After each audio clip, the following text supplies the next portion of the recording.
Hello everybody and welcome to another video, and what I am hoping to be a quick but also kind of detailed video on three different figures. We have Doc Ock here, we have Copperhead Python Patrol version, and we have some Hammond collection with the Dimetrodon here.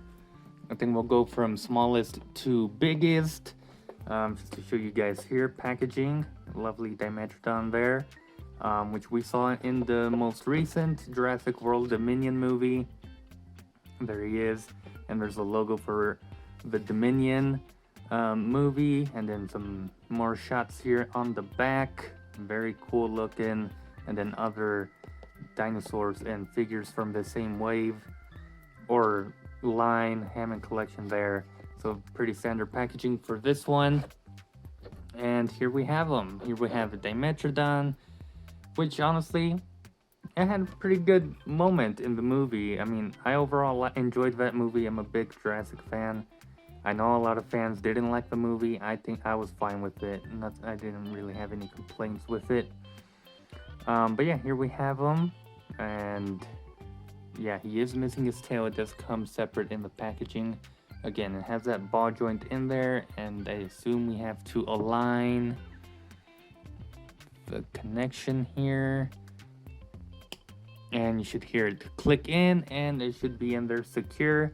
And so you can see you have your ball joint. You do have a bendy wire here at the tail, and then you have some shoulder movement here.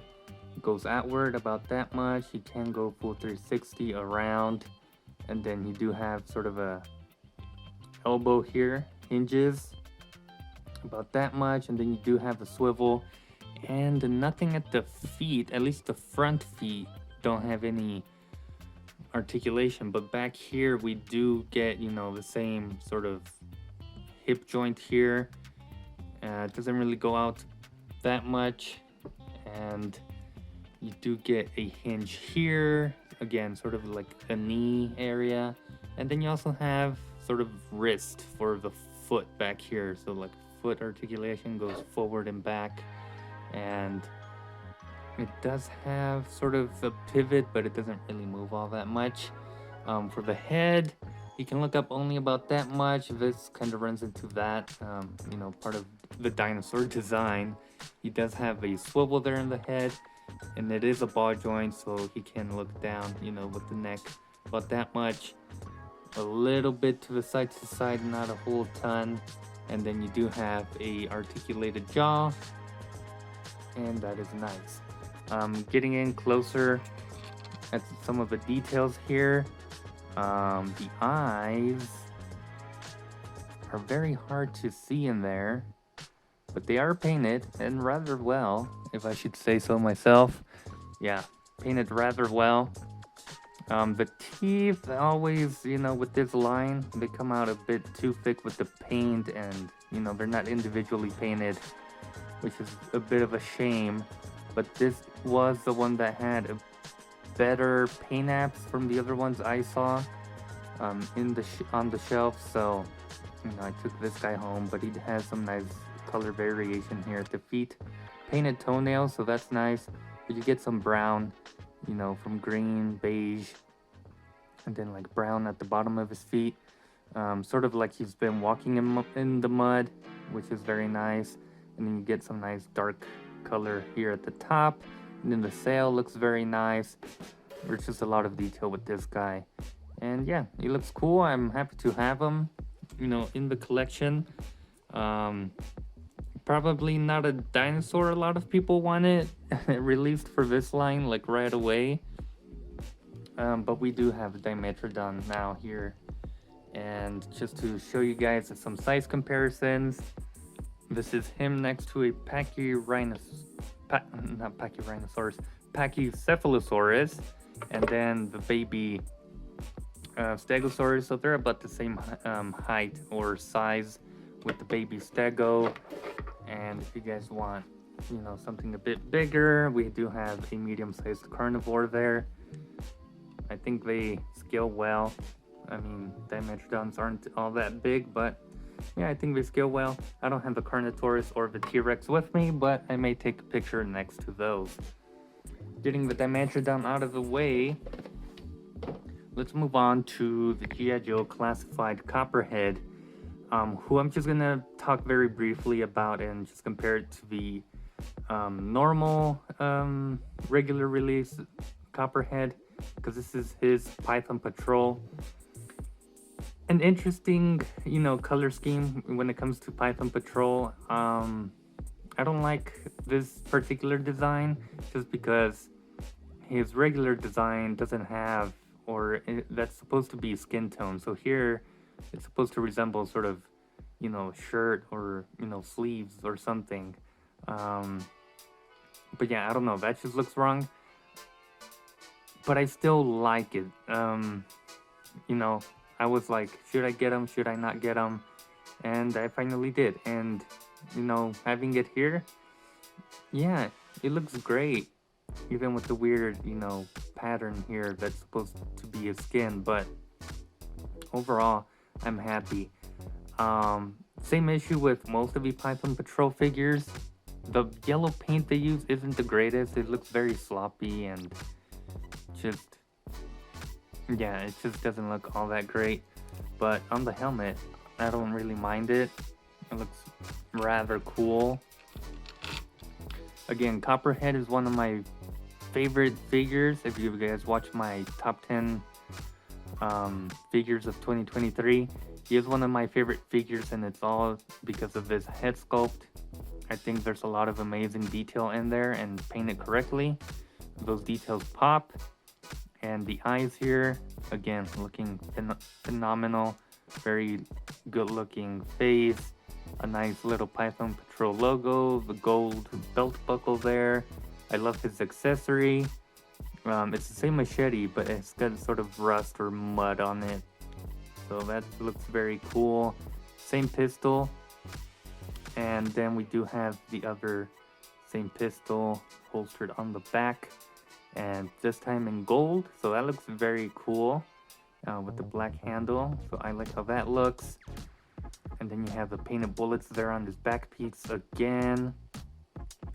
So yeah, overall, it's just a simple repaint, Python Patrol repaint. But I like how he looks. Let's compare him to our regular version. Alright, so here we have them both. And there goes my light. I'm unaware of where things are. But there they are. I still prefer the green one, obviously. I do prefer, having that nice Cobra logo there on the chest rather than the Python Patrol. But yeah, the green is still my favorite, but this is a decent repaint. All the joints are smooth and whatnot. I'm not going to go into articulation. I did that with this figure. But yeah, we're missing out on, like, his tattoos and whatnot from his arm there, because obviously these are supposed to be sleeves, like I said. But yeah, overall, it's a decent repaint. I didn't expect to buy them, but I was teetering and I was, considering picking him up, and I'm glad I did. I do like the repaint. I'm satisfied with it. Another member for the Python Patrol crew. And yeah, I still prefer the green though. And if you want to take a quick look at the box, here we have his portrait. What we come to get used to with, windowless packaging. There he is in the night. Nice portrait there on the side. Number 96 on the line. And then there you have the back side. Looking very cool. But yeah, we've gotten used to the windowless, but now we're going back. And stay tuned for that review, or I don't know, maybe that other review might go up first than this video. Who knows? Leaving Doc Ock here for last. The only reason that he's not getting his own videos, because I think a lot of people already reviewed him at this point. And there isn't really much else to say other than he looks great. The articulation works well, and the tentacles work well for the most part. Everybody hyper focused on the label on the packaging, Spider-Man 2. I could care less of where or what interpretation or movie name they used on the box. I could care less. we're getting a Doc Ock, and that's enough for me. But there's the packaging. You don't get any kind of cool art for it because he is a movie character. But you just get the, figure renders there, a nice Spidey logo at the top, and then, the back digital promo shot, and then, accessories. What we know of Marvel Legends packaging at this point. Again, they're already going back to the Windows packaging, so that's making a lot of people happy. Another thing a lot of people complain about are the accessories being taped to the top of the box, but I don't really see how people missed those little bags. They were right there. I didn't, get confused as to where the accessories were. I took out the entire thing and they were right there. I may put a picture because I did take a picture of it. But yeah, some people complained about that, and I'm like, are you guys blind or something? But anyway, as you can see, he balances well. Once you get the tentacles to, balance him right, he balances very cool. And, they're sturdy, strong tentacles. So, that's lovely. I believe he said there's like 4 wires in there just to get that sturdiness in there, which is appreciated. But yeah, they can be a bit very tight, but yeah, very easy to move. They're not as hard as many said they were. So, I don't know. Like, it does take some effort to, get them into a position, but they're not as difficult to manage as I've seen many people complain about. Accessories wise, you do get all these little, I don't know what you would call them, but all these little pieces are separate and they do, detach and attach and whatnot. But these flatter ones are meant to be, his standing pair so that he can, balance well on them. You have these other ones which have, the little red dot in there, looking very cool. Mine is slightly off center there, which is a bit unfortunate. And these are all on hinges so they can, completely close up as such. And yeah, you can see the little porthole there. Put it in there and boom, he's ready to go. And you get a pair of those. So on this side, these also close up. You have this other pairs for the other more rectangular ones. But they're a bit more closed, sort of almost grasping something. And these have the red dots on them. It's a shame these don't. The hole just sort of comes through where you connect it, but there's no red dot in there. But yeah, overall, some nice detailing. It looks great. Not much I can say about it or complain about. There's some silver in there. Looks very cool. Crazy little mechanical details and whatnot. When it comes to, Alfred Molina, I think is his actor name, or Doc Ock himself. He's got a very good likeness going for it. I think they did a good job. The glasses are a bit too raised. Like, I can see his eyes once I look under from this sort of point of view. But other than that, you can see through the glasses. That looks very cool. A nice head sculpt. His expression, kind of angry, but not so angry. I love it. The hair came out nice. There's a lot of crazy detail with the jacket going on and the pants and all this stuff. One thing that does look ugly are these joints. I don't know why the Marvel Legends team slacks off when it comes to new molds and giving them like single jointed arms as well. Like, just go all out. Give them the double jointed elbows, which, not really necessary for this guy, because he does get pretty good range there. But yeah, don't slack off on the articulation if you're doing a completely new mold. That being said, all of his hands are on hinges, so side to side. His head looks up about that much down, and then he does have some head pivoting.